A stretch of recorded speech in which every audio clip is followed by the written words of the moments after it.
एक बड़ी खबर मिल रही है, ये बहुत अहम खबर है। सऊदी अरब दौरा बीच में ही छोड़कर लौट रहे हैं पीएम मोदी। सोर्सेस से पता चल रहा है आज रात ही सऊदी अरब से प्रधानमंत्री नरेंद्र मोदी लौट जाएंगे। सोर्सेस से ये जानकारी मिल रही है।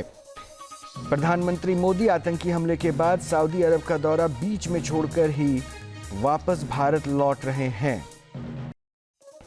ये बहुत अहम खबर मिल रही है।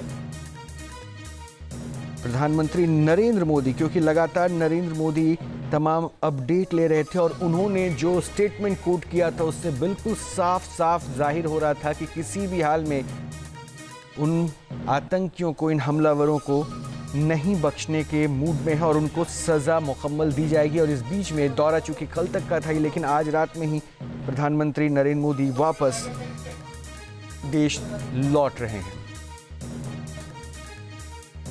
तो आतंकी हमले के बाद प्रधानमंत्री मोदी सऊदी अरब का दौरा बीच में ही छोड़कर वापस भारत लौट रहे हैं। और दूसरी तरफ गृह मंत्री अमित शाह लगातार हाई लेवल मीटिंग कर रहे हैं।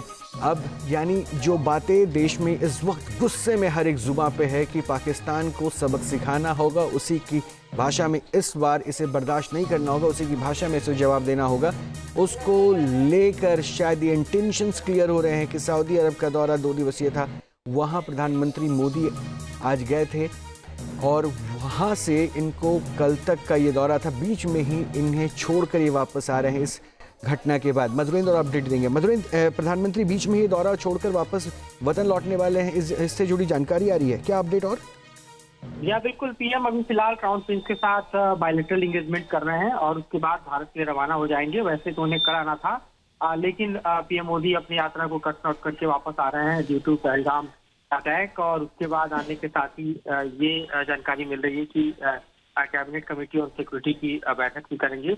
तो ये इस वक्त की सबसे बड़ी घटना है कि पहलगाम हमले के बाद जो है प्रधानमंत्री को अपना सऊदी दौरा जो है वो कट शॉर्ट करना पड़ा और वापसी की तैयारी कर रहे हैं। मैं एक मैसेज जरूर मैं समझना चाहूंगा, कितना इंपॉर्टेंट था ये सऊदी दौरा? और देखिए देश में इतनी बड़ी घटनाक्रम हो गई, उस इम्पोर्टेंसी को अपने देश पे प्रायोरिटी रखते हुए प्रधानमंत्री लौट रहे हैं, तो एक मैसेज जरूर जा रहा है। लेकिन ये मैसेज शायद टेरर के खिलाफ भी है कि पीएम की संजीदगी देखिए अपने देशवासियों के प्रति, कि यानी एक बड़ा एक्शन प्लान हो सकता है।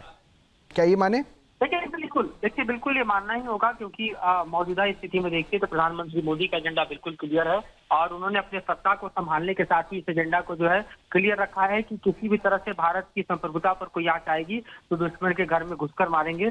और हमने देखा था कि किस तरह से पुलवामा हमले के बाद भी इस तरह की घटना को अंजाम दिया गया। और जाहिर है कि जो पहलगाम की घटना है वो खाली नहीं जाएगी, बल्कि जो भी इसके परपिट्रेटर्स हैं, जो भी आतंकी हैं, जिन्होंने भी साजिश को रचा है, उनको इसका भुगतान करना होगा और पाकिस्तान को इसकी कीमत अदा करनी होगी। कीमत अदा करनी होगी। सऊदी अरब का दौरा बीच में छोड़कर पीएम मोदी लौट रहे हैं और देर रात ही उनकी वापसी की जानकारी भी मिल रही है। अच्छा, एक अपडेट और दे दीजिए मधुरेंद्र, हाई लेवल मीटिंग अभी भी जारी है क्या? जी हाँ बिल्कुल, बायलैटरल मीटिंग उनकी क्राउन प्रिंस के साथ चल रही है सऊदी में और इसी बैठक के बाद पीएम मोदी जो है वो भारत के लिए आज रात को ही रवाना हो जाएंगे। वैसे उन्हें कल वापस आना था, लेकिन इस एंगेजमेंट को आज ही रात को समाप्त कर रहे हैं। मैं अब अमित शाह की जो हाई लेवल मीटिंग चल रही है उससे जुड़ा भी कोई अपडेट है क्या आपके पास? देखिए उन्होंने ऑलरेडी समीक्षा की है, वहां पर ऑलरेडी जो कॉर्डन है और सर्च ऑपरेशन चल रहा है उसकी समीक्षा गृह मंत्री ने की है। कल सुबह वो पहलगाम जाएंगे।